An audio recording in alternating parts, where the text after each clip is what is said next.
So college has been real nice. Got some opportunities. I mean, yeah, COVID's been going on, so we started on Zoom coming in freshman year. So Zoom University was real great. And yeah, I mean, just a lot of writing, a lot of papers, but sometimes you just go through it, just take a day, just start typing all your stuff, and you get stuff done. Sophomore year, off-campus housing's been nice. A little bit of a walk sometimes, a little cold every once in a while. Hasn't snowed, though. Last year it was pretty bad. Last year was a lot of snow, cold weather, but this year, nothing too much going on, so. Nice. Yeah, it's been very chill. Lots of new experiences, mixing in with you got to go to school today. It's like noon, and you got to go to school instead of going to school at 7:30 in the morning. So, I mean, hey, I guess that's a nice thing, too. So. Getting to sleep in a little bit. Oh, yeah, lots of, well, some days, yes. Some days it's like you're up typing away, and you're trying to, oh, my gosh, I got to turn this paper in at, 2 p.m. tomorrow. And I'm like, why don't you do it in the morning? Get to sleep and do it in the morning. Like, no, I got to do it now.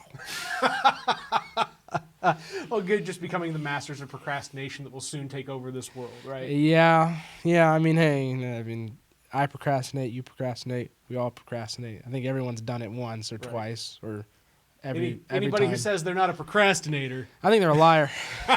They're definitely lying. Or they might be a politician. I don't know. There's another thing there, too. Let's be clear. Politicians wait until the last. I mean, that's just American politics anymore these days. Oh, you want to, pass a multi-trillion-dollar budget to keep the government running? Let's just, wait until the day before we need to pass that. Amen.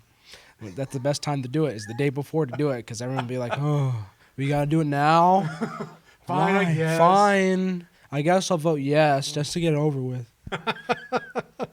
So what are you doing? What all extracurriculars have you picked up in college? Concert band, jazz band, bowling. Contraband. I can neither confirm nor deny that I'm doing anything with contraband. So moving on from that, let's see. Student Senate. Yeah. Joined a fraternity. Brothers of Phi Mu Alpha Symphonia. Yep, it's real nice, real nice. So that's basically it. So Mr. Social Man over here. So try to do everything, which is also raising my stress level up and my blood pressure all the way up. So are you liking it though, or do you feel like you're just doing too much for the sake of doing too much? A little bit of doing too much. I'm thinking about dropping some things, not band and jazz band. I'll let you know that, and then just joining the fraternity. So really the thing is I might be dropping bowling here soon because it's tournaments on Thanksgiving weekend. It's why are we bowling Thanksgiving weekend at McKendree of all places? So it's kind of one more year, then just I'm out. So unless they somehow convince me to stay, but hey, it's all right. You know what? Now that is the transition point where I gotta get my new boom. Where maybe we convince you to stay for episode 95 of the WTF Carbondale podcast, where we talk to interesting people about their interesting lives and tie it all back to this little old place we call home, Carbondale, Illinois. And my guest for episode 95 is somebody who calls Carbondale his hometown. That's the important part here. Mr. John Patton. Hello. Sorry, hello. I'm working through my... So usually I run multiple camera capture devices, which makes some of my transitions seamless, but this is the first time with new computer and new switcher and other stuff to okay, how do I press all the right buttons fast enough? Hey man, doing your best. We'll take it. So how old were you when you first came to Carbondale? Man, yes, I remember that all the way back. So 7th grade.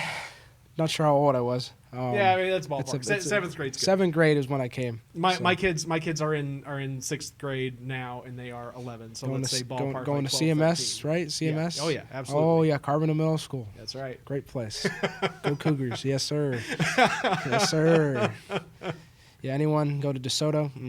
Unity Point, Giant City, CMS was where it was at. Ouch. Yeah, as a Giant City kid, I felt that one. Yeah. St. Andrews too, yeah. Shake them all off. Yeah, Carbondale New School, yeah, I get all of them. CMS, home of the Cougars, you already know, Best of business. Best of Carbondale. Yes, sir. Rep the Cougars all the way. Oh man. So was it mom coming here for school or work or other things that brought you guys here? Or? Yeah. So 6th grade, my mom decided to pursue her doctorate here at SIU, and she left, and so me and my dad came 7th grade, and had to adjust coming from the South because I lived in Charlotte and Augusta, and so North Carolina, Georgia, and adjusting to Southern Illinois. Yeah. It was like had to drop the accent real quick. So it was very interesting, even though Southern Illinois is like part of it seems like, oh, it's in the South, and other part of it's like we're in Illinois. So it's the North, and you very different kind of culture, but it's like the Midwest is a very interesting culture. I will give it that. So Carbondale itself, a very interesting culture here. It's a nice culture, though. I love it. Is ranch a culture? That's a Midwest thing, not a Carbondale thing. Bro, it's either ranch, Fireball, Busch Light. I've seen now in college. It's like, oh my God, everyone drinks Busch Light. What, bro? Like, gross. Man, I don't understand how you drink piss water for a beverage. Like, man, and it's like, but yeah, it's love ranch to a certain extent. I'm more of a blue cheese man myself. See, when I was in arguably I still eat things with hot sauce on them. But before I was a vegetarian, I mean chicken wings and the blue cheese. Ranch ain't my thing, but blue cheese, just like a nice slathering with a big old chunk of cheese right on top of a spicy wing. No, I just like my wings like you have the buffalo wing plain, and then you have blue cheese for the celery, blue cheese for the carrots you get, So it's like on the side, usually at B-Dubs. But I mean, I've always said they got a bit of Wingstop here. They have one in Iowa, but you don't have one here. I'm like, this is a perfect place for a Wingstop. Why don't you open a Wingstop? Like I have to go all the way to Paducah to get a Wingstop. Is it Paducah that's the closest Wingstop? I thought they had one in Marion now. But... Maybe. I haven't been here in a minute. I know they had a Bojangles. That's from the South. I remember that. And that's now at a gas station near here. Yeah. Yep. Well, okay. Who were we talking about before we started recording? Butler in the nacho fry run. Yeah, he Mike Butler, U.S. history and government civics teacher at Carbondale Community High School, home of the Terriers. Go Terriers! Dude, you got this pride, bro. I love the pride. I love it. Terrier pride. Yes. Yep. Good years. Yeah. He so is it 12th grade? Government civics. He told him that hey, they got buffalo nacho fries at Taco Bell, so nacho fries back. And he goes, all right, I'll see you guys in a bit. Leaves middle of class, runs to Taco Bell, grabs a thing of buffalo nacho fries and some nacho fries for students who told him about it, brings it back. And we're all just sitting at the end of class eating a whole bunch of nacho fries. The students who told him about it. Yeah, man. Hey. Said, I help you out, you help me out. There you go. It's like we didn't learn anything that day except that nacho fries are where it's at. If you want to go get nacho fries, go get them. And that's how you first were introduced to quid pro quo. Yes. This for that, baby. Yes. I give you some knowledge, you give me some return. Yep. He said, hey, give me some fries. And that expensive at Taco Bell. Just go get them, run back. There you go. So did you when you first moved here? Did you just really take to CMS? Like it seems like having that standing Cougar pride in you, or was it like it took some time to make that adjustment? I think it took 8th grade when I started getting involved in the sports. Like I did CMS baseball, I did track and field. It was like that really started up. But 7th grade is because I went straight into marching band with Shaddy. Great guy. Shout out to him. Episode 10 of the WTF Carbondale podcast, Shaddy Frick. Yep. Love that guy. He really helped me. Met all my friends through marching band and then helped set up the jazz band there too. So I still have my Big John shirt somewhere. Got to find it. But you still fit in it? No way. Good question. You're bigger John now, bro. No. That's like a large or XL, man. I'm bigger than that now. Said got swole for some reason. I don't know. So, yeah, it's like I have a keg, not a 6-pack. It's your moisture content. That's all it is. It's moisture content. Yeah, just a little extra water. Come on now. But yeah, it's Yeah, that's a marching band, and then really amped it up 8th grade. So, yep, love the Cougars. It's good, man. I mean, and it's one of those things that's kind of set you off on like what your interests are for life. Like, was music part of your life before? Yes. Grade school. Or? So in 3rd grade, my dad got me a trumpet for free from his work, but I barely touched it because 4th and 5th grade I wanted to play the cello for some reason. Not sure what happened to that. 6th grade. Your usual 4th grader like instrument, right? I know so many 4th graders that are just like, I want to play the cello, Mom and Dad. Yep. Too expensive. Didn't want to get a cello. 6th grade, I did the band, concert band. I'm not sure they had a jazz band. It was like a little 6th grade concert band. I played at, went to a Davidson Magnet School in Augusta, Georgia. And it was we had Mr. Kennedy was the band director there. And he was like, you play trumpet. I need trumpet players. So I was like, sure, I'll play trumpet. And did that. And then 7th grade, Shaddy got the ball rolling on that more. So, yeah, I guess it's been part of me since really 3rd grade. And then I will tell you this, I've had 4 generations in my family who've done some sort of marching band. Yeah. It's like great-grandfather played the trumpet marching band. My grandmother was in color guard. My mom was flute player. And then me being a trumpet player. So it's like 4 generations of marching band enthusiast. That's pretty cool. So, yeah, had to keep it going. Yeah, no, I dig that, man. I could never musical instruments. That's why I'm a talker. Like talking's the thing. Like, but like watching the kids try and take on an instrument or singing or this, that, the other thing. I'm just like, more power to you. That is difficult. Like music's hard. yeah, it can be. Once you get into it, it's something like, oh, okay, yeah, I can certain things. But then when you put that into marching at the same time and having to memorize stuff, yeah, that was a little hard. CMS, it was all right. But CCHS now, that was when it was starting to get a little hard. So, yeah.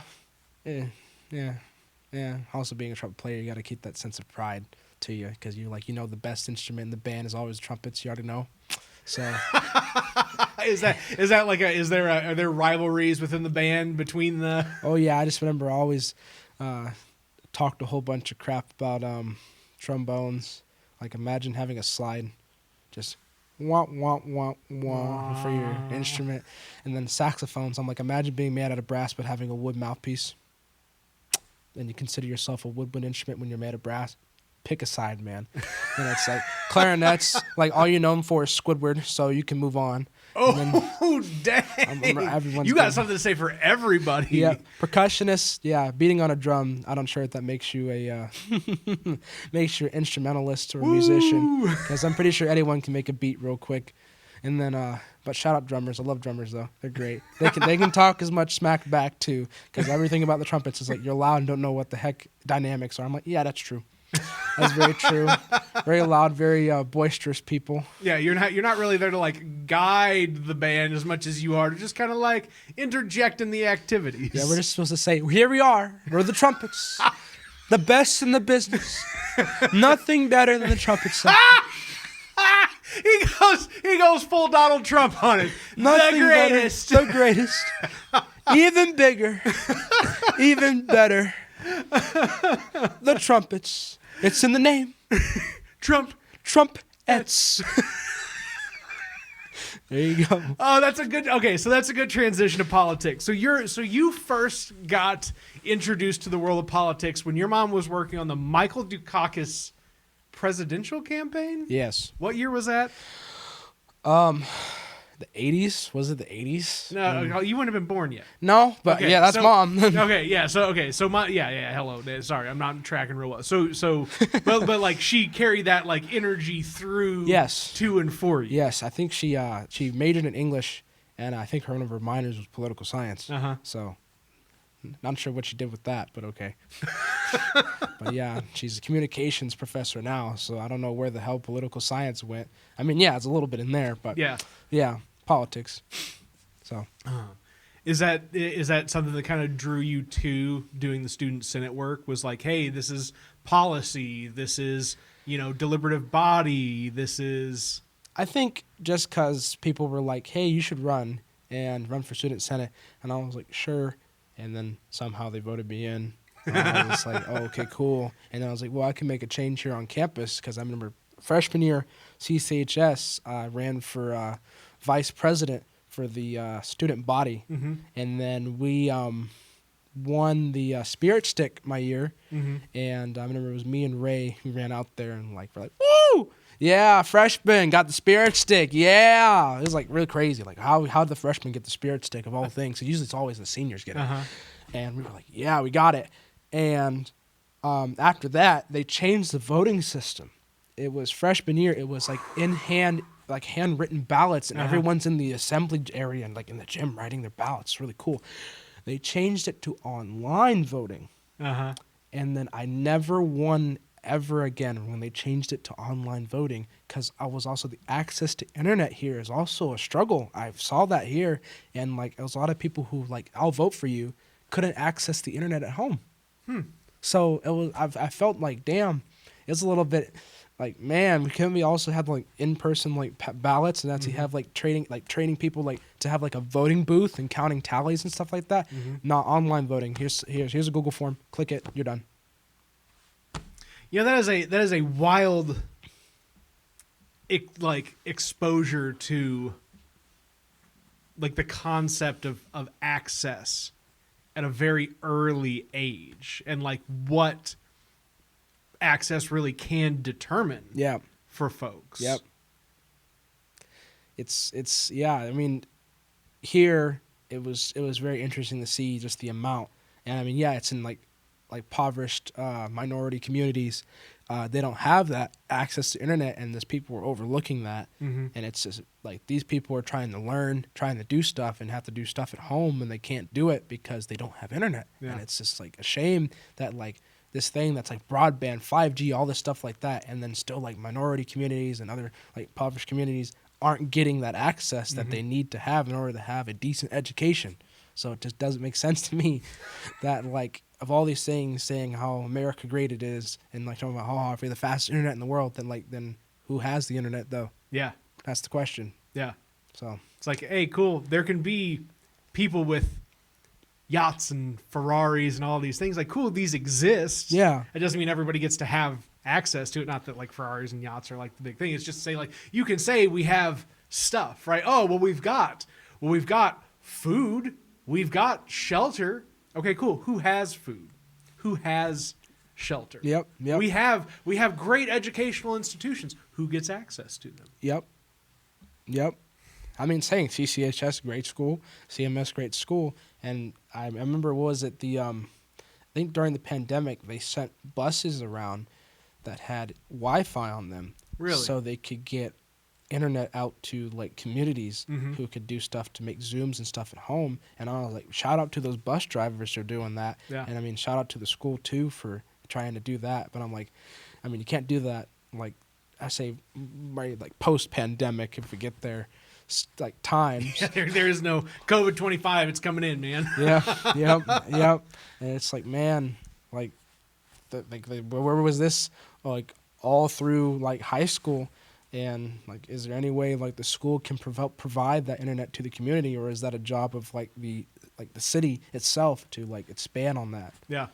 Well, so that's a good thing that you bring up here. I think that that one of the things that the county is actually looking at with American Rescue Plan funds is expansion of broadband access to rural and impoverished areas. So, but what's cool is that it's this idea that localities have a better idea of what to do for themselves than not. And now, granted, I'm sure that doesn't apply everywhere, because I'm sure there are places where there are local leaders who don't actually give a damn about anything other than enriching their own pockets. And then there are places like Jackson County where we're lucky to have a lot of local leaders that really do give a damn about people all across the political spectrum and are there to do that work. So I think that we're going to be some of the lucky folks that our local leaders actually take action on the money that we get and implement something that will benefit everybody. Yeah. That's another thing about like Jackson County, Carbondale area is like you can be from a wide political spectrum,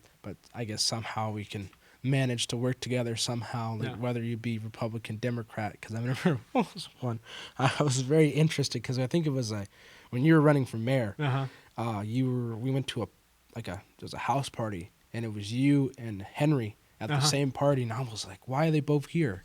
Like this guy's like a Democrat, and this guy's a Republican. Why are they supposed to be at like the same place? And then you guys just joking around, hanging out, and I was just like, man, that's for me. I was like, I can respect that, like just being able to like have a civil conversation and talk to each other, whether like whatever your political beliefs may be, and just sit down, chat, and be friends. Like I have friends who are like, say this, like really like decent Trump supporters, and I mean they still respect me for my politics. I mean, to a certain extent. There's I'm sure there's still headbutting along the way. Yeah, there's some headbutting, but I mean, it's like, hey, can you help me on this like little problem here? And like, sure, I'll help you out. They help me out, and it's just like, hey man, you exercise your right to vote. You believe that.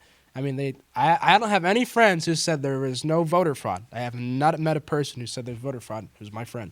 Because if I did, then I'll probably be ashamed of myself if I did that. But the Trump friends that I have, like they were like, hey man, everyone has a right to vote. Everyone should get out there and do it. And whether you vote for Trump, whether you vote for Biden, who cares? We'll get there, whatever. And they're like, some people are like, oh, this country's going to shit anyway. Like, it don't matter who you vote for. And then there was one politician in Iowa. He said, on his little card, he said, don't vote. I'm like, well, that's some wild, like, reverse psychology kind of stuff. I was just like, okay, don't vote. He said, don't vote. His little card, he was like, don't vote, legalize marijuana, and bring casinos and betting to Cedar Rapids. And I was like, man, the gambling stuff, it's bad.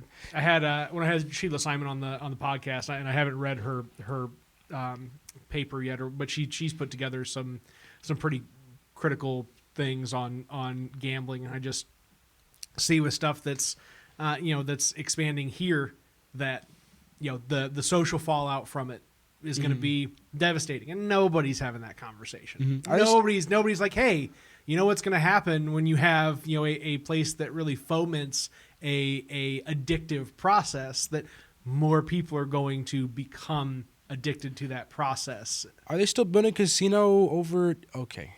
Yeah. So where's that at again? I'm trying to remember. I know the place because I remember seeing it before I left. Was in Carterville.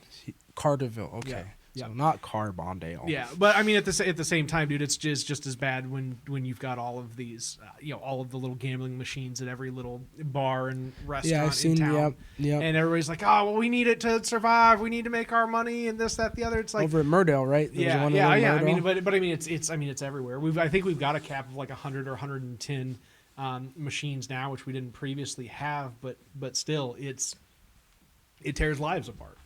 And I say that as somebody who like has to like actively stay away from these things, because I will easily like lose myself into the spinning machine. Yeah, it's bad. I just hear these stories, like guy just turned of age to go gambling, and it's like he came with $20 and leaves with $2,000. Then he goes back, and then he's like owing him $2,000. Yeah, so, that's a very real circumstance. So. But, I mean, I've heard decent winter stories, and I've heard like, you're shit out of luck on the street stories. So, I mean, what I go, maybe with family, so someone there to like actively watch me, because I wouldn't go by myself. But like, it was me and my mom, like for birthday, go to Vegas. So how old are you? 20 now? Almost, yes. Almost 20. Almost. Right. So you got a little bit more time before you get to see the bright lights and the. Hey man, last time I went to Vegas, went to Circus, so it's a great place. So, but I'm saying is for birthdays, go out there if we wanted to, do stuff. As long as like I watch her, she watches me. Like mom's like, don't bet all your money, son.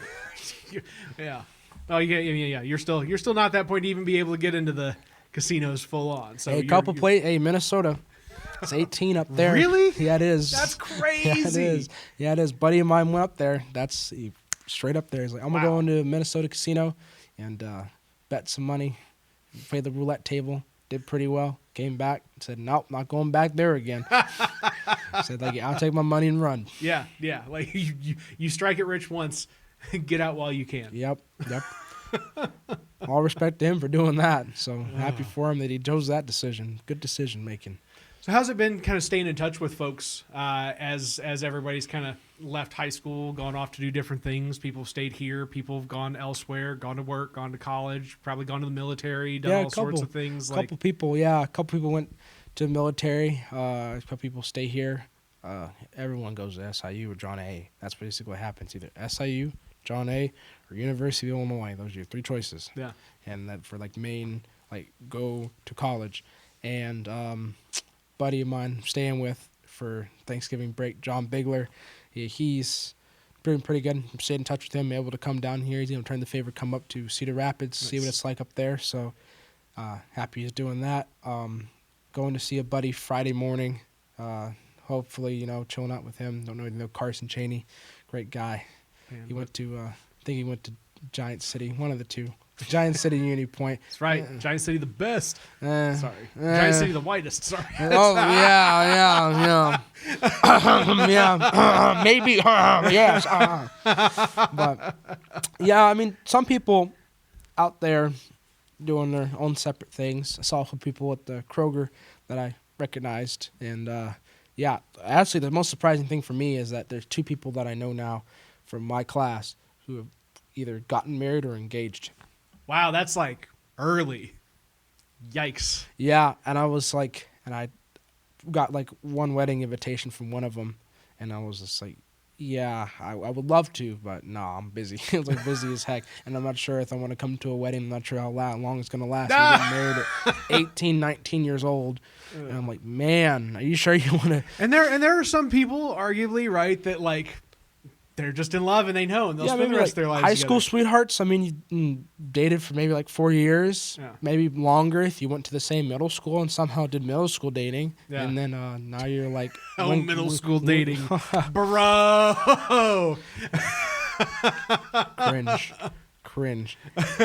Like, yeah, I'm watching it. I'm watching it happen right now. Cringe is the word. Cringe. Yeah. It's cute though. It's like they're figuring out. And I will say, in this day and age, it is nice to see there be more informed conversations around individual relationships where there's it's like the kids and the adults around the kids are not as afraid to discuss, all components of just being, having a relationship, being attracted to somebody else, just like, going through the motions of growing up and getting into puberty. It's not like it was however many decades ago where it was just like, pretend this doesn't exist. No, you don't have feelings. Cram them down inside of your chest and just don't think about it. It's like, no, man, like you can't deny age and all of the activities that come with that, and all of the growth that comes with that. I think I started CMS 8th grade. That's when I started dating. So very interesting time. I think my first girlfriend was in 8th grade too. Yeah. Still have a cool relationship. Still talk to them, have all sorts of stuff going on. It's I neat. cannot say the same. That's fair. Yeah. Yeah. There's one that was in 8th grade that I still talk to. Every once in a while, we're still friends. Oh, you had all the girlfriends in. Yeah, 8th grade. I think it was 3, and then I had one in transition from 8th to 9th grade, and then I had one in 9th grade. And then I took a break, and then I had one from 11th grade till went off to college. Mm-hmm. So yeah. Do you have any love life interests in college as you are now? Or there's a few crushes, I guess, a little crushes. You don't have enough time for... Man. Sometimes I wish. Sometimes I do. Sometimes it's you have a weekend when you're free and you can do stuff, hang out, go to a party, play nice table games, stuff like that. Table games, he says. Yeah. I just say I never played I played Pong. Very, very interesting sport. You got to learn real quick when you're in college. And there was one girl, pretty sure she's a senior. Yeah. And this happened a couple months ago, and the way she was out of it, and she was trying to distract me by, whoop, And it was, and I was just like, okay, still won. No, I was just like, That's right. Eye of the tiger, baby. I'm on track. You're there. You're not there to mess around. nope, I'm there to win. When John's in the room, Yep, you already know. John's about the game. Yeah, you already know. I know a couple friends of mine undefeated, and then they finally lost, and I was like, dang, you did pretty well for an undefeated streak. And then I was one of the guys who tried to beat them, and I was like, nope, they're really good. I've been doing this for a while. Yeah. So I don't know how you can play that sport. But it's like you never see that in high school. Yeah. Like, I never played pong in high school. So and everybody kind of has their own different experiences growing up in a college town, right? Like there are some people, I will say myself, like I went out and I was a party kid when I was in high school, right? And carried a little bit over into college. By the time I was in my like early 20s, we're cashed out, man. But you stayed pretty like focused on. Yeah, my parents wouldn't let me party. There was like no way, and I didn't think about partying either. Then and there college, was no like sneaking out. There was no way to get around. No, then college came and like they were like, experience college. Do out what you want to do. Yeah, just don't get caught. Yeah, that's basically it. And so be safe, be smart about it. They said it's not illegal if you don't get caught. Saying is the old tree falling in a forest, does it make sound waves that reverberate out through the hello? Yep. Hello. Yep. So I mean, like never really thought about it. I mean, yeah, there was like a couple times when it was just like you'd have a high school little cool thing get together. It was like not really much other than that. It was just hanging out with friends, trying to get through high school best as you can. Well, and you're even at that with your high school experience, your exposure growing up on Elm Street was to a much older crowd than just like a college crowd that you could have ran around with if you wanted to hang out with some older kids, but really like you were in the midst of all the adults. Yeah, the only person I remember was like the Wilsons, because they had Amina was living there, and then Nico down the street. Mm-hmm. So it was like the only two other like high school age kids. It was only three of us on the street, and it was like right across. I mean, the Adams parties were always really nice. Yeah.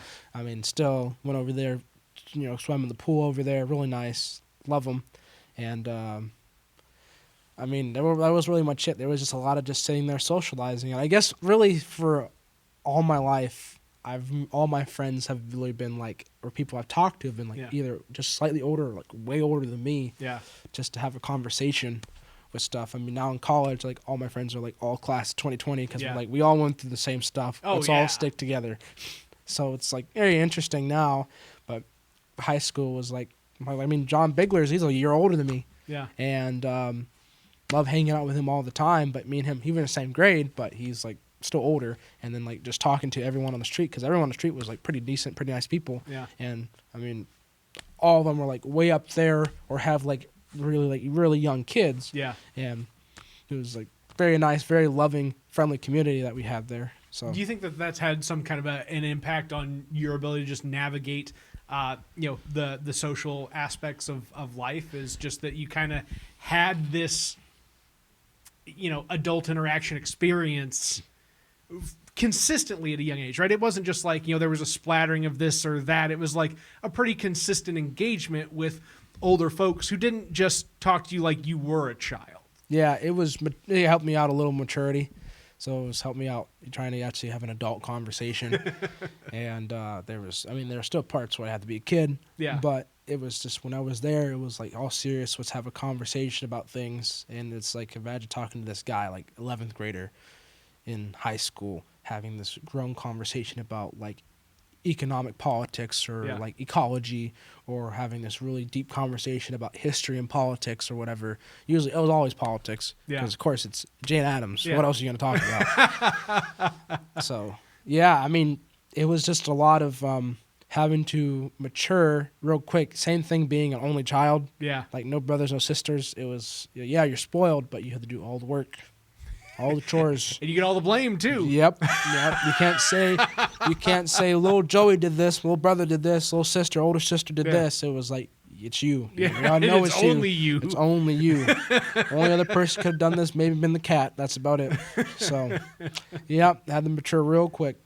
Oh, God. I know that feeling all too well. I'm also an only child. I'm sure I feel like it shines through in the both of us, and it makes sense now that we're having this conversation. Yep. Like, a lot of gears just starting to Yep. really turn right Yep. now. Yep. Oh, that's good. That's good. Well, and as we talked a little bit about before the podcast, spending time with Judy and Hugh, and Hugh sending you off to college. Yep. With a little slap on the back and a. Yep. Here's $20. Take it or leave it. I appreciate it, Hugh. Good looking out, man. You're looking out. Appreciate it. Yeah. Judy too. Love him. Helped him out. Always kind of helped him out with gardening every once in a while when Nice. there was like nothing going on during the summer. And then helped him out with the Bucky Dome like once. Got to be in there. It was really nice in there. It's getting nicer and nicer every day. I've man. heard. They're I'm really, keeping track of it, and like really nice. And I was like, you ever hire an historian? Wants to come back to Carbondale, maybe. Yeah. I'm just saying, I may know a singular only child who would like to come back and help out with that. Well, I mean, in legitimately, man, that's one of the things right now where, and this is projects all over town that there's a lot of projects that their operations are aging out of involvement, right? And so having this safety net of young individuals, anywhere from, high school and college age up to, 40s, really, I would say that age range kind of qualifies as the younger crowd of Carbondale. Just get in here and get hands-on with this stuff, because we've got so much dope shit to, like, do. Yep. I mean, there is literally no other place on the face of this earth that has a Bucky Dome that Buckminster Fuller himself lived in, like easily, like if not the one of the most influential, thinkers of the modern times, right? That has an influence that we don't understand even necessarily as ourselves here in Carbondale, because we're so close to it. It's hard to see the vast influence that exists out there. Yep. I remember seeing one in Rockford, and it was like, oh, that's a Bucky Dome. That's cool. It's like, oh, yeah, we have one of those, but ours is better. Yeah, because ours is like the one. So, yeah, I mean, I'm saying it's like history in Carbondale would be, they'll come back. A little history major job for me would be pretty cool. Just to be like back in the hometown, out here. I call it the hometown. Wasn't born here, but I was saying call it hometown. It's everything. your home. It's your home. It's a home. Yep. Yeah. So came back. We say, yeah, I came back. So they're saying if Carbondale didn't have an impact on me, why did I come back? Yeah. Exactly. So yeah, I mean, come back maybe to work. It's a thought, Yeah. But and you got some time to figure that out. yeah, a little bit. But it's not. I mean, and that's the cool part. Like that, you can always crash in Carbondale, right? Like you can always you land and just chill, and however it may be, you can come back and not do anything with your degree. You can come back and make pizzas, or do data entry, or just something to make some money and relax. Especially if you're not like drowning in debt when you're done with college, man. Yep. Like, and I think like kudos to you on. Like and mom for like helping to forward the decision on let's get you in a position to where there isn't really a whole lot of debt that you're going to have to incur to make it through college. Yep. I know she was like, yeah, I have to do a lot of student loans. I don't want my son to do the same thing. Yeah. So she was like, I'm going to try my best and work as hard as I can so that my son can have an affordable education where he will never have to take out student loans. Yep. Or if he does, it has to be bare minimum. And I said, all right. And then people were like, oh, you don't have to pay tuition. You got it easy. I'm like, no. I You had to work for it, I still had to work for it in high school. I mean, hey, 4.0 plus GPA. Just saying. Hey, drop that there. And then mom working her hardest to get there, too. So Yeah. it's a lot of, like, me and her both working our best. And then also dad, too, working his best, too. And I know he had to work a lot of side gigs, too, just so he can, like, put food on the table, too. Yeah. So he worked for the Southern, delivering papers every night. Every time he came home basically the time I went to work. He was I went to school, pat on the back, said, here you go, son. Went away. So he'd say, kudos to him, too. So. Oh, and you worked all through high school, too. I worked Yeah, I started working. So March of 2019, was it March 18th was my birthday. Mm-hmm. March 19th, I got a job, Taco Bell. March 20th, I got a girlfriend. So it was a whole week of like, it's your birthday. Oh, even back 16th to Go, 17th. Johnny. It's your birthday. Yeah. We're going to work your ass off like it's my birthday? What the fuck is this? Yeah, exactly, man. It was like the 16th, 17th are both my, we call it the John squad, or the Yeah. Johns. It was John Cleves, 16th, John Bagler, 17th, birthdays. John Patton, me, 18th. Hey, you got the job at Taco Bell on the 19th. And it's like, hey, I said yes to asking me out here on the 20th. So it was like all in a span of like 5 days. I had 3 birthdays, like your best friend and your birthday parties and stuff. And then it's like, oh, you got a job? Oh, you got a girlfriend now. That's great. Like you're just set right there. So it was a very like interesting week for me. So 2019, probably one of the best years ever. And then 2020 was like, oh, okay. Psych. No comment. Oh man, I mean, and that's just, dude, you guys you guys did get robbed of that key experience of just getting to just like crash out the door, right? Just into the world, boom, let's go. Yeah, like senior prank stuff like that. You Oh, know, man. Can't have that. Nope. Yeah. No senior pranks. No senior prom. And no graduation at all. It was basically those 3. It's like, whoop, robbed. And then I saw, like, after we left, the class after us, they got a graduation. Graduations. Like, before us, graduations. Yeah. I played at everyone's graduation. Then, like, no one played at ours. So it was kind of like everyone before us and after us got a graduation somehow. We just, like, I'll tell you the whole process. We drove up in the car. It was me and Dad. I get out, I walk up, cap and gown, and they're like, come take a picture. Took the picture. They were like, with just the booklet, and then here's your diploma. Have a nice life. Like, come on. Like, I mean, yeah, it's a pandemic, but I mean, there were schools who somehow managed to do it, like have out on a football field, all 6 feet apart on a football field, and coming up one at a time with limited, like, the parents had to sit in the crowd, but they all had to be in their own little pods and stuff like that. So some people did manage like that, and that's what we were kind of wanting and expecting. But, I mean, they came by and they gave us little, like, signs to put in the yard because no one else is getting the signs. So that's the one thing we got. We got our own little signs we could put in the yard, which was, like, nice, I guess, and no one else got it. But it was, like, man, sitting at home, like, March through July, really, it was just sit at home, do nothing. Is this kind of like a, you know, the like, I really like missed out on this experience? Is that like a widely shared feeling amongst all of your peers? All of class 2020, all of us were like, and I mean, and when I say that, it's so much more than just like you guys here locally, but I mean like around the country. Yeah, I mean, right? they had I remember the whole little video in May. They had the whole, like, on ABC or whatever it was like LeBron James doing our class of 2020 ceremony. And then we had little, because was it Barack Obama did a speech for us. I think maybe Bush did because all of us were born during his administration, and a couple other presidents. You poor children. Anyway. A couple other presidents. Trump didn't say anything, but go. Like everyone, like a lot of other like people were like, "Hey, shout out class of 2020." Like even Clinton, I think, said something. Yeah. Jimmy Carter, God bless Jimmy Carter. God bless Jimmy Carter. And he said something too. Oh, Mr. Was it Rose? What is the old math teacher's name at the high school who hates Jimmy Carter? You know who I'm talking about? Yes. Rodveld. Mr. Rodveld. Oh my God, Rodveld. I will say, yeah, I never had Rodveld. Oh, that is a shame. But I knew him. You missed it. I knew he had some tattoos. That man served in Vietnam. Did he? Yeah, the story goes that he was a part of artillery, brigade, and he was sent over there at the end of the war, and he didn't really get to do much. But then the one time he did do something, his artillery unit, they fired a few volleys over a North Vietnamese position, and I guess they surveyed out see if they got any kills. I guess they killed 2 Vietnamese soldiers, and he supposedly has a tattoo of 2 aces.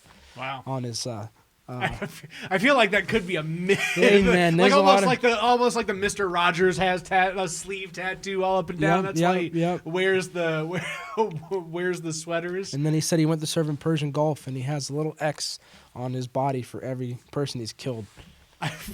And this wasn't told to me. And this wasn't told to me by another student. It was told to me by another teacher. Okay, I feel like I'd have to have him. God, now I got to get Rodbelt on the podcast to be like, all right, Rodbelt, we're gonna need you to show us the tattoos. Show us the tattoos right now. Like, take off the shirt. Take off the shirt. But I knew he wore a sleeve of tattoos one day. Yeah. He had he had like a lot of, like, on both arms he had sleeves. I don't know why he wore it. I think it was basically because he was retiring, didn't care anymore, and just had a sleeve of tattoos. Wow. Okay. So that, like, he really does have the ink. That's wild. I mean, I think he just, I don't know, maybe not on his body, but I'm pretty sure. Oh, okay. Like, it wasn't like a sleeve tattoo. It was just like a little, like, and like had drawings on it. Oh, but then, no, okay. So that sounds like that sounds like him, like, playing into. I don't know. He's like, yeah, maybe I do have it. Wink, wink.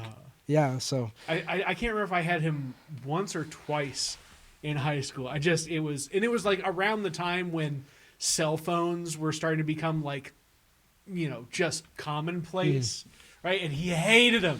Oh my God, he hated them. Yeah. Yeah, they had that. Yeah. I don't know who else you had in. I wonder who else you had in high school. So. You're asking, like, who I had? Yeah, I'm wondering. Yeah. I had Miss Heron Titus. So I knew, like, I grew up with her. Like, I hung out with her son, Luke, and still know them to this day. Love Miss Heron Titus. Okay. I can't remember that there was a guy. So I had Mr. Murphy for science, like when he was just a science teacher, long before administration, anything. But there was another guy, Hanson, the coffee guy. I've heard. Yeah. There's coffee guy, and then Dollins. Did you have Dollins? All yes. right. Being friends with Dollins on Facebook makes me concerned sometimes. I love the man. He's great. He's great. I love him. He because I had him for physics senior year, and I remember he brought in his little scope. He talked. I mean, if you get him on a tangent about, like, hunting or guns, you were set for the day. He's a Bentonite, man. Bentonite through and through.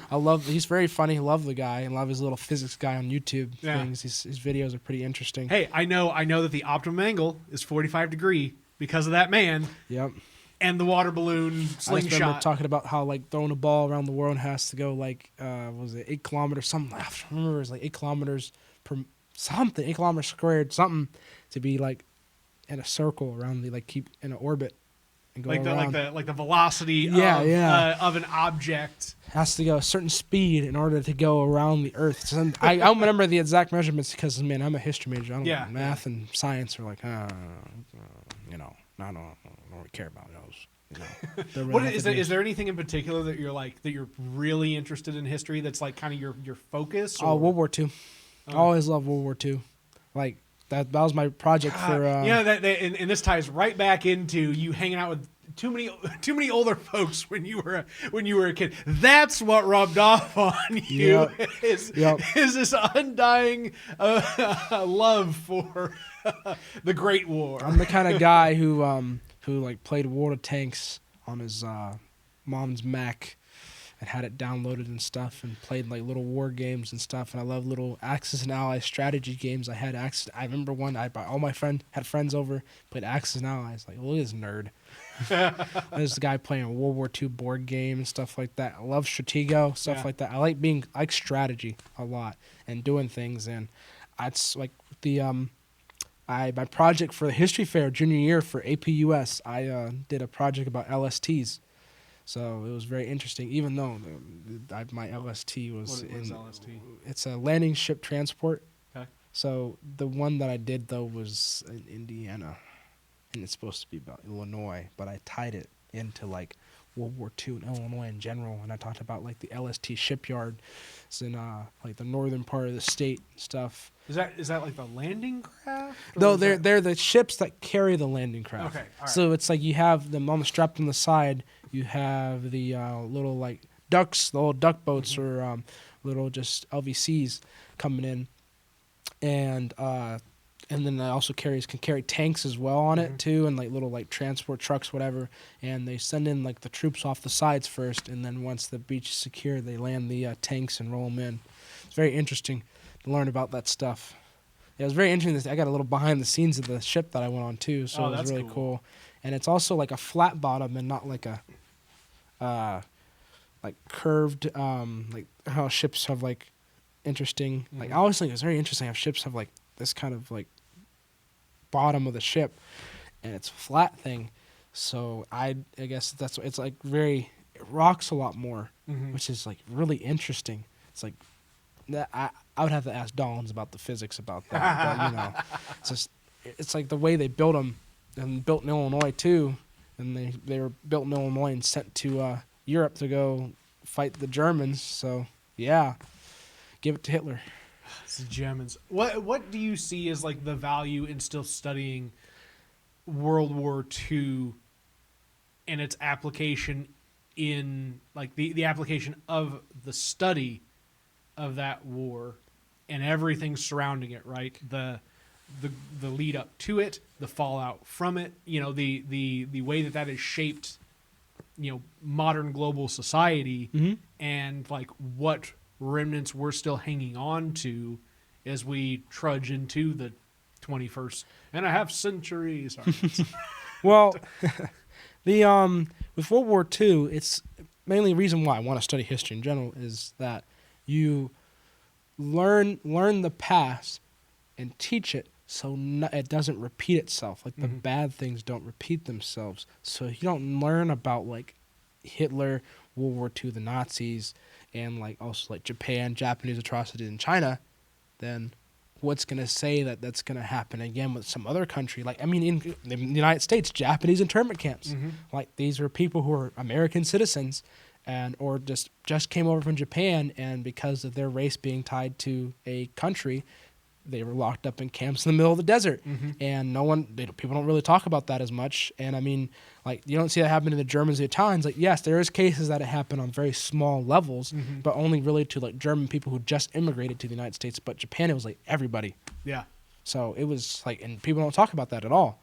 And then talk about British, like Britain, like, oh, they're their allies, they helped out, but then they were also like starving the heck out of the Indians at the same time. And no one talks about that. And then you talked about the Soviets, and everyone's like the Soviet Union, like those, like the Mother Russia, the big guy. And like everyone loves the Soviet national anthem because that is a meme, and everyone loves that meme.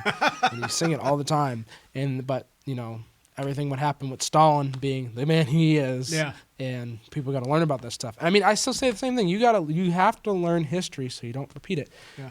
Like you got to learn about the Civil War. Yeah. Because people are still thinking that the Confederacy somehow won the lost cause and the war of northern aggression. I'm like, no. And then I love my current history teacher, professor, my advisor. He tells me when he talks about the Civil War, he never calls the Union. He calls it the United States, the federal, because that's the government. Yeah. That is the government of the United States fighting against insurgents, which is the Confederacy, who are traitors to the United States. And I'll always say that. I'm going with that. I love it. I love when we say that. Say anyone. So don't Confederate supporters. The language about it. Yeah, and I mean, like, people find the Confederate flag. I'm like, yeah, I can find the Confederate flag, but you say it stands for heritage. I don't know what the hell's wrong with you, because it definitely does not stand for heritage, because it means a lot different to me. Yeah. And like because I did the ancestry thing, I found out that I definitely did have ancestors who were working on plantations. Yeah. So it's like, I mean, it's a sad thing, but I knew it was going to happen. Yeah. But it was like, wow, just to figure out where they were working on the plantations all over the South, and just learning about that's crazy. And then what happened on January 6th this year, and, you know, storming the Capitol. And I'm like, you saw Confederate flags there. And people were like, man, Lincoln would be rolling in his grave. And that happened. Because I'm like, the only time it's happened before was like War of 1812, when the British were like burning down like the White House and stuff like that. And then January 6th rolls around, and I'm like, it just repeated itself, because no one was like trying to like help. And then you had a critical discussion. And then you had a president who was also encouraging that. And I'll be like, yeah, that he was definitely encouraging it. And he could have sent in the troops. And I'm like, your vice president is in there, and people were trying to kill him.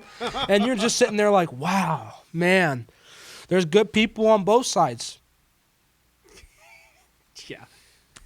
Like, I'm pretty sure you don't see BLM supporters storming a Capitol building, sir. Like, come on, man. I was like, yeah, and they would have been shot on sight too for like actually trying to do something. Like, no, they're in there. And I mean, yeah, they did certain things, and I mean, I saw obviously that like the one African American Capitol police officer, who was like running away, trying to lead the crowd away from the chamber, and I'm like, brother, get out of there, bro. Like they you don't see anyone who looks like you, like barely. There were a few, but I'm like, you don't see anyone who looks like you, and they're carrying Confederate flags and stuff like that. Yeah, you need to get the hell out of there. I remember that if I recall correctly, like literally Mike Pence was like around the corner from where that dude was when he started drawing the crowd away. Like that's, you know, and I am not one for hero culture and like hero worship in society. I think that that's part of the thing that leads to that's like nationalism, patriotism is that the hero worship itself. Leads to that. So, and you know, steps beyond that, you know, lead into fascism. And you know, as somebody who's clear into World War II, you get that stuff. But that dude's a hero. That's all there is to it. Like, you know, he wasn't just a beneficiary of a position of power, and he exercised in a particular way that, you know, put him on a pedestal. He just did the freaking work. He could have just let him take Mike Pence, but he was like, nah. I'm gonna take it away. He could have just ran out of there because it's like, hell no, I'm gonna get my black ass out of here. Hell no, I ain't standing with all these like crazy ass white people trying to blow up the Capitol building or whatever, trying to kill all these people.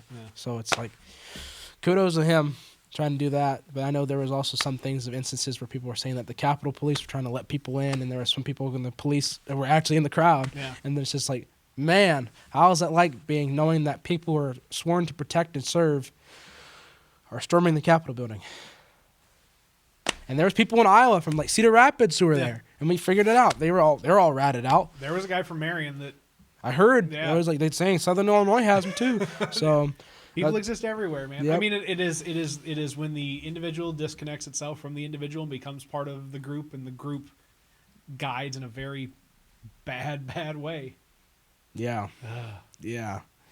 But you know, and I mean that goes right into just being able to like have a conversation with an individual as an individual, and like have a relationship with an individual as an individual.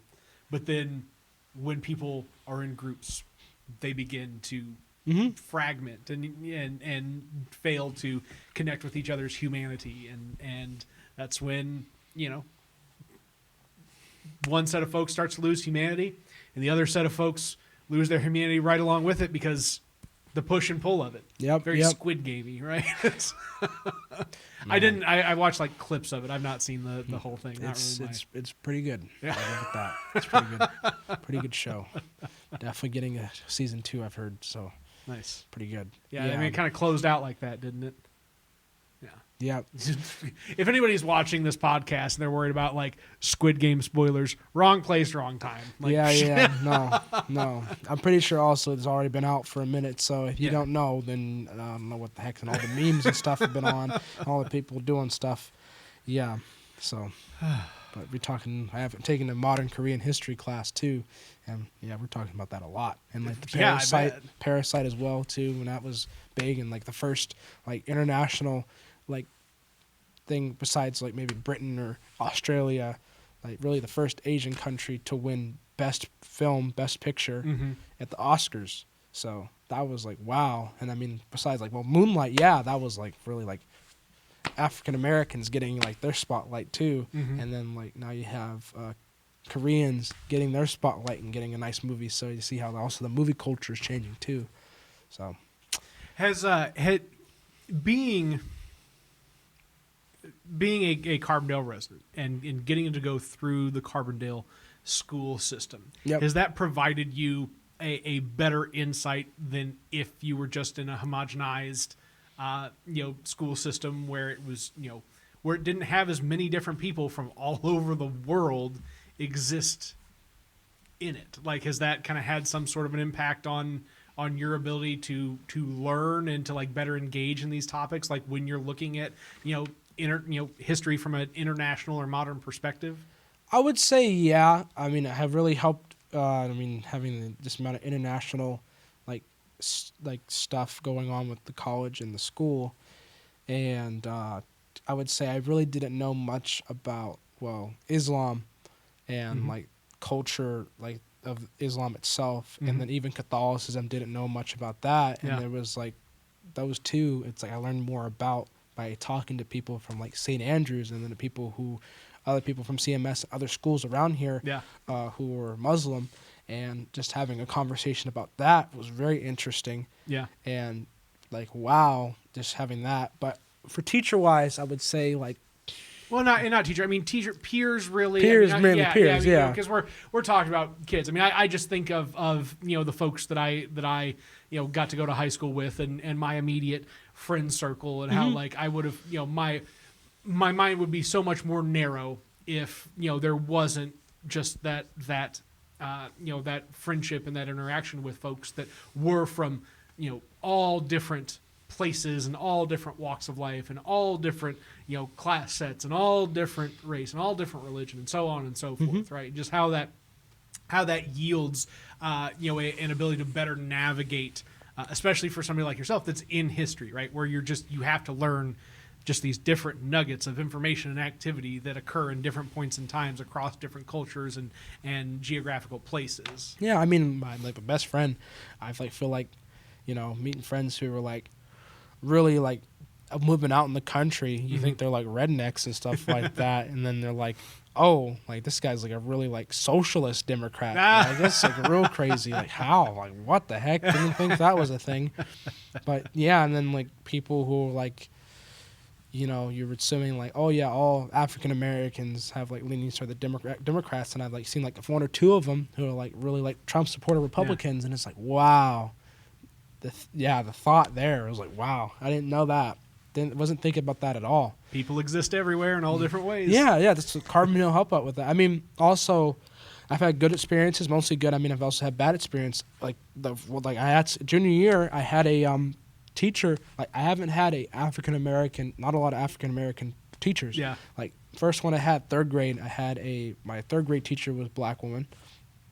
Then sixth grade, I had a history teacher who was a black woman, and then I had my band director who was black, and then I didn't really have that again, like at all, until junior year, and it was Miss Love's class for adult living. That's what it was. How to live like an adult. And there's no such thing as adult living anymore. Yeah. So like how to pay your bills on time. What is credit? What's the difference between a bank and a credit union? Yeah. Stuff like that. Like what's the difference between a credit card? What's interest like? Yeah. So actually taught these things. That's good. And this is also being taught by someone who like looks like your family, like looks like you, means a lot. Yeah.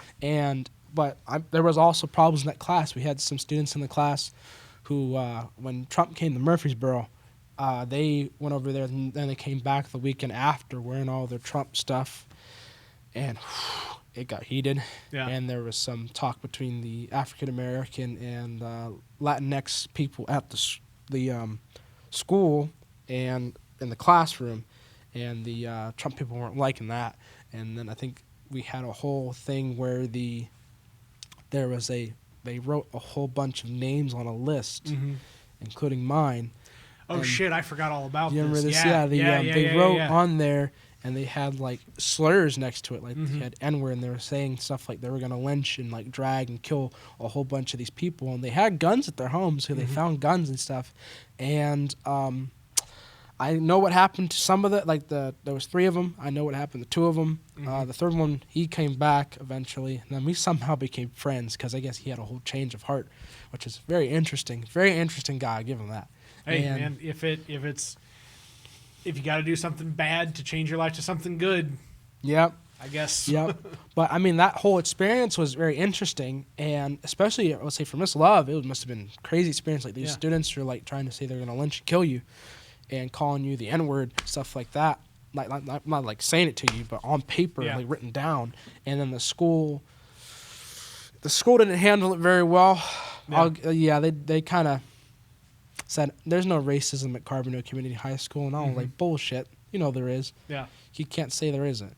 So it was like that kind of had me lose a little bit of pride in the school. Like I had pride with my friends and pride with some of the teachers. Like but when the administration didn't really own up to saying that there is racism at Carbondale, we admit that we got to have Yeah. a lot of work to do. And then also when my mom and dad came in to talk to one of the assistant principals, and my mom was the one trying to talk to him, and he wouldn't address her. Mhm. He addressed my father because he's a white man, and didn't say shit to her. Is all in itself like what there's like so much stuff going on there Yeah. that needs to be fixed. And I would say, yeah, I mean, it's like there's great people there. And it's just like there's not a lot of work to do still Yeah. at Carbondale Community High School that needs to be done. Well, and I mean that just speaks even more to Carbondale as this microcosm of the realities of America, and it's just that's just it. Like it's people want to say, oh well, there's not racism and prejudice that we need to deal with in this country. We're already living in this better times, and the only reason there is racism and prejudice is because you say there is, but not because there really is. It's like no, we're all here together, living this experience. Like, don't. And you can't tell me there isn't racism because I'm like, first off, like I have to deal with it every day. Yeah. Like waking up and just having the fact to think like maybe I might not come home tonight because someone will hate me because of the color of my skin and do something. Yeah. And it's like my mom worries about me every time I drive. Yeah. She's worried I'm gonna get pulled over and something's gonna happen to me. And it's like in Carbondale, she worried about it. There was never really an occasion where it happened. Mm-hmm. There were times when it was. I remember I got pulled over once for not having my lights on accident, and it was I was on my way home, and it was like just got dark, and I forgot to turn my lights on in my car because it was manual, and I got pulled over, and instead of like the cop could have flashed his light, said, "Hey, turn your lights on." He's like, "Hey, buddy, your lights aren't on." And I'm like, "Oh, thanks." Anything else, officer? He's like, "No, go on your way," but still ask for like license, registration, stuff like that. And I'm like, "Dude, like you could have just said, hey, turn your lights on." Well, and the investigation of traffic and all that and how that plays out. I can't claim to know the motivations behind, how policing is executed in an individual. I mean, yeah. The only time I ever got into a car accident to here, it was I was coming home in front of Lewis, and I had a phone call. My dad was calling me, and I went to go pick it up, and then my foot slipped off the brake, and I kind of just went into the car in front of me, and the guy in front of me, white dude, hella racist, started saying a whole bunch of stuff about me, and then I had to get calmed down by his buddy in the car who I knew, and I knew him from the high school. Wow.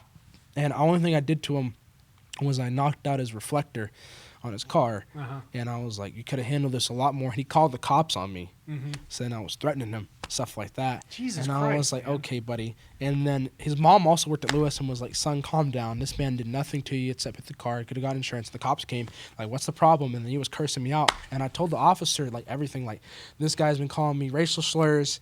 This guy has been really aggressive and angry. I only tapped his car, busted his reflector. I was going to try to trade insurances, but this became a whole process."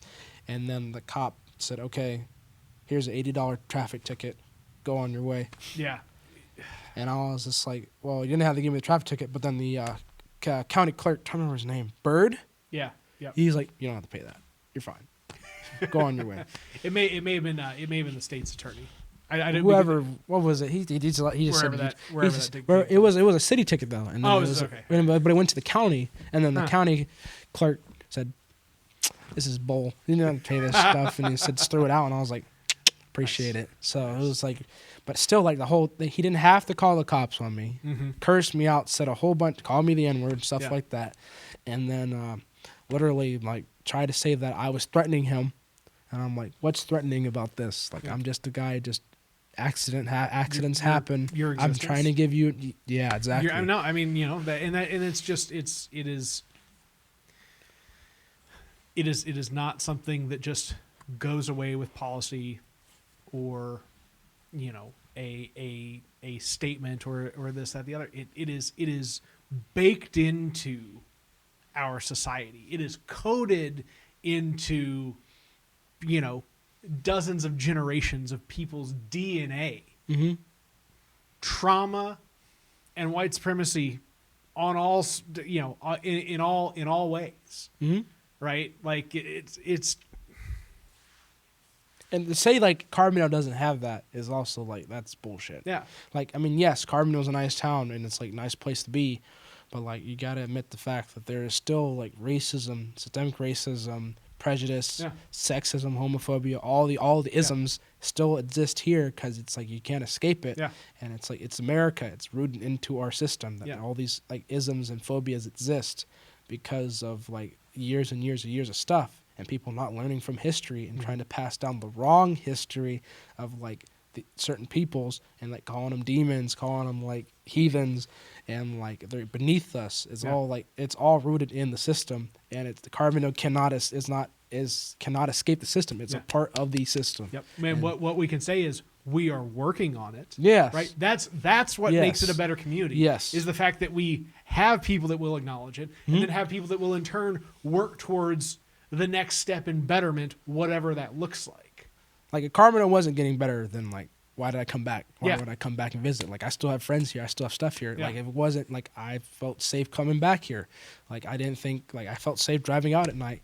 Like I thought I was like I'm pretty sure I'm pretty good to go out and stuff like that. So I mean, what makes like the thought of actually coming back here and to like have part of my life here to continue from like the little break I have going to Cedar Rapids. If I want to come back, like saying like I'll consider coming back to Carbondale because I feel like a safe place there. Like yes, it needs work, but people are actually making the attempt to work on it and make it better for everyone who is here. And you can have that influence. Yeah, I would love to help out with that. So I'm saying is as long as I get welcome back to Carbondale, it'll be nice. Maybe a little banner or something, you know. So, well, that said, I think we will welcome back John Patton to Carbondale when it's time, when he's got that nice little degree and he's ready to roll back in. Oh, yeah. And welcome back to the 95th episode of the WTF Carbondale podcast. I say welcome back to the podcast as a whole. Just been a couple months off from here and now. So glad you're back and joining with us, and glad that John's been with us to reignite the fire and what we got going on here. Have a good one, folks. Whatever that one may be.